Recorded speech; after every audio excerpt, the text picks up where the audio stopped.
The Turkish incursion into northern Iraq is entering its sixth day amid claims and counterclaims of violence.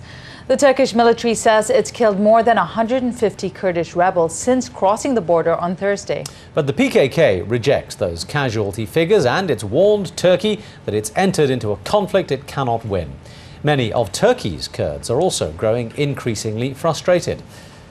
Our correspondent Hoda Abdel Hamid went to the southeastern town of Diyarbakir, where she found growing support for the PKK. But first, James Bays is on the Iraqi side of the border, where he's been given exclusive access to a town caught in the middle of the conflict.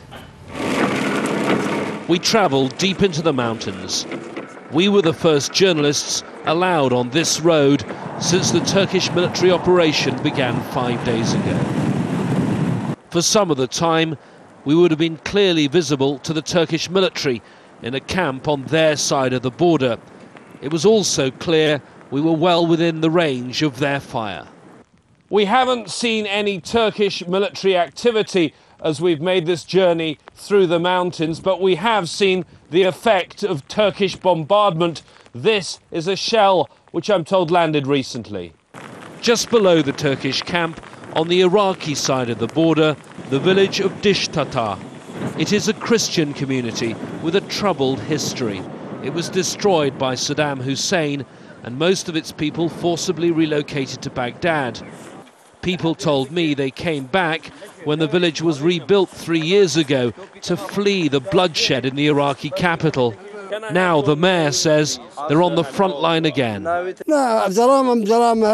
Myself, I'm a man. I'm not afraid. But because I have a family, children and a wife, they are afraid. Another resident expressed his frustration and fear. We fled before, but now we're facing this.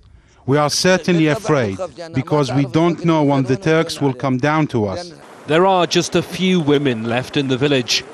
Over tea, some of the men told me their wives and children had been sent to stay with relatives in safer areas. There's one thing that everyone I've spoken to here agrees on.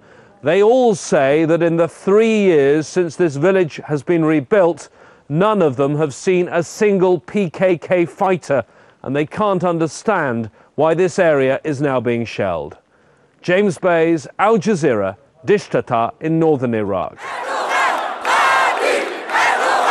A show of support for Turkey's #1 enemy, defiantly carrying the picture of Abdullah Öcalan, the founder of the PKK, currently in Turkish jail on terrorism charges.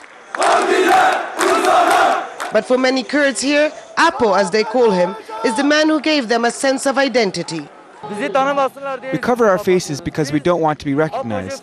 We are the foot soldiers of Apo. We cover our faces because we are the PKK. They hide so they don't get tortured. I've already been tortured so many times, I don't fear them anymore.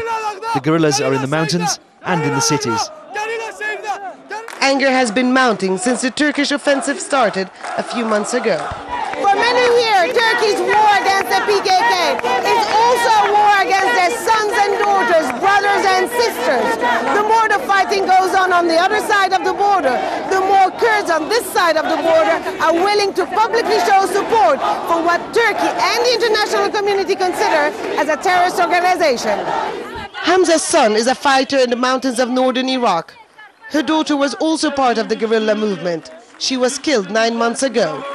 All she has left is their photos, which she carries always with her, close to her heart. She tells me that she's tired of the bloodshed, but still, she doesn't trust the government. Kurds in southern Turkey have voted for Prime Minister Erdogan in last July's election, believing he would bring them more democratic reforms.